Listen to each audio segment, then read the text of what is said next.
नमस्कार दोस्तों, स्वागत है आप सभी का। बाहर ठंड कितनी है।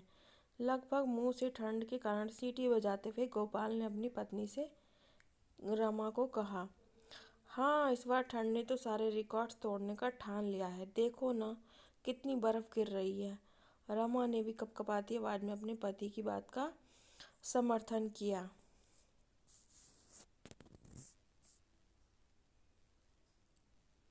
गोपाल ने अपना ओवरकोट उतारा और हैंगर पे टांगते हुए बीबी से कंबल मांगा और सीधा बिस्तर में चला गया।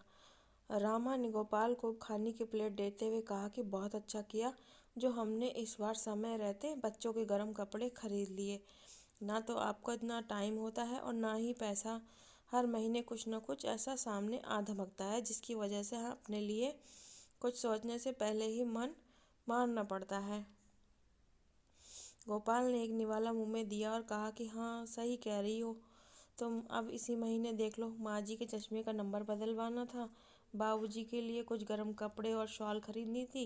पर निवाला चबाते चबाते अचानक से गोपाल को ठंड का एहसास होने लगता है कि यार गोपाल, तू कितना सेल्फिश है। तूने अपने और बच्चों सहित रमा के लिए एक नहीं दो जोड़े कपड़े घर बनवा लिए, पर ऐसी हड्डी गला देने वाली ठंड में ना तो बाबूजी के लिए कुछ भी नहीं खरीदा, जबकि पिछली सर्दियों में ही बाबूजी ने अपने लिए एक गर्म शॉल लेने की इच्छा जाहिर की थी। गोपाल ने जल्दी से खाना खत्म किया और अभी बाबूजी के नाम के पैसे अलग करने के इरादे से अपने पैंट की जेब से बटुआ निकाल कर चेक करने लगा। तभी किचन में बर्तन साफ कर रही रामा ने बिना उसकी ओर देखे ही कहा कि क्या चेक कर रहे हो। मैंने आपकी जेब से पैसे निकाले हैं। वो मुन्नी की फीस के पिछले 5 महीने से जमा नहीं हुई है। ऊपर से उसकी ट्यूशन वाली मैडम भी अब उसे पढ़ाने से मना कर रही है क्योंकि ये अब फीस बढ़ा के मांग रही है और हम दे नहीं पा रहे हैं। पर रमा बाबूजी को ठंड। गोपाल ने अपनी बात पूरी भी नहीं की थी कि रमा ने बर्तन सिंक में जोर से मारते हुए कहा कि आजकल कम पढ़ी लिखी लड़कियों के रिश्ते भी नहीं होते हैं। बेशक गोपाल ने एक नज़र भर के रमा की ओर देखा और फिर कमरे से बाहर निकलकर बाबूजी की और माताजी के कमरे में पहुंचा कि अरे बेटा गोपाल, आ गए तुम। हमें चिंता हो रही थी, आज बहुत ठंड है। गोपाल के पापा ने चिंता करते हुए पूछा। हाँ बाबूजी, आज बहुत ठंड है, कहते हुए गोपाल माँ के पास कंबल में बैठकर उनसे बात करने लगता है। तभी गोपाल की नज़र पापा की शॉल पर गई। उसमें 2-3 छेद तो पहले छोटे हुआ करते थे, अब वो अपना आकार बड़ा कर चुके थे। अब वह दूर से ही साफ साफ नजर आ रहे थे। पापा के शॉल की हालत देखकर गोपाल सोच ही रहा था कि तभी उसे नजर आया कि उसके पापा कांप रहे हैं। कि क्या हुआ पापा, आप अपने अंदर गर्म कपड़े नहीं पहने क्या, आप कांप रहे हैं। अब गोपाल के पापा और माँ दोनों एक साथ गोपाल की ओर देखने लगते हैं। वो खुद गोपाल से कुछ कहना नहीं चाहते थे। नहीं नहीं, आज वो ठंड ज़्यादा है ना, इसलिए शरीर काँप रहा है। गोपाल की ओर पापा बातें करते रहे, लेकिन गोपाल का ध्यान अब अपनी पतली हालत पर था।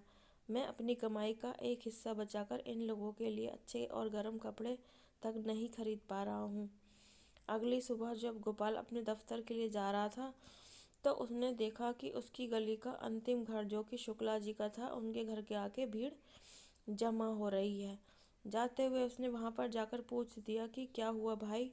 तभी उसे सुनने को मिला कि ठंड में अकड़ने की वजह से शुक्ला जी की मौत हो गई।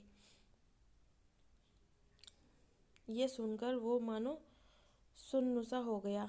उसके मुंह से भी कुछ नहीं निकला।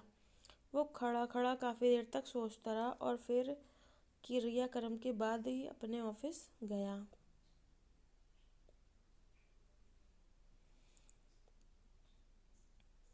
पूरे दिन काम और फिर वापस आते वक्त उसने फैसला किया कि वो बाकी ज़रूरतों को दरकिनार करके पहले माँ और बाबूजी के लिए गर्म कपड़े खरीदेगा। नहीं तो जब वो घर आया तो उसके हाथ में ढेर सारे कपड़े थे। रामा ने देखा कि गोपाल ने ना तो मुन्नी की फीस जमा करी और ना ही गुल्ला। उसने गेट खोला और बिना कुछ कहे आंखें तरेरती हुई अंदर चली गई। कुछ देर गोपाल गोपाल खड़ा सोचता रहा। फिर वो सीधा अपने पापा के कमरे में गया और अपने हाथों से माँ और पापा को वो गर्म कपड़े जो लेके आया था पहनाने लगा।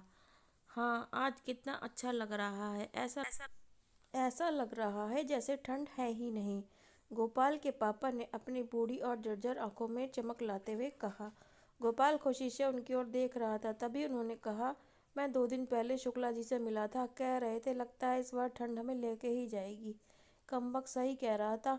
गोपाल अपने कमरे में आता है तो रमा गुस्से में खड़ी उसे देख रही थी। गोपाल को वजह पहले से ही पता थी, इसलिए उसने कहा कि रमा, पता है हम बच्चे क्यों पैदा करते हैं? गोपाल ने रमा की ओर घूर के देखा। गोपाल, केवल इसलिए ही नहीं कि वो हमारा वंश आगे बढ़ाएंगे, इसलिए भी कि जब हम बूढ़े होंगे, हमारे हाथ पैर थकेंगे, तब हम उनसे उम्मीद रहेगी कि वह हमें हमारी ज़रूरतों को पूरा करेंगे। और मैंने भी वही किया है। तभी गोपाल अपने बचपन का एक किस्सा सुनाने लग जाता है कि कैसे उसकी जिद करने पर पापा ने अपने लिए जूते न लेकर उसे जूते उसके लिए नया कोट लिया था। रमा अब समझ गई थी।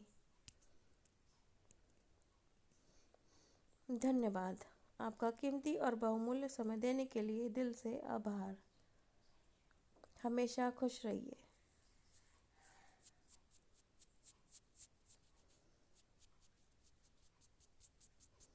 Please like and subscribe.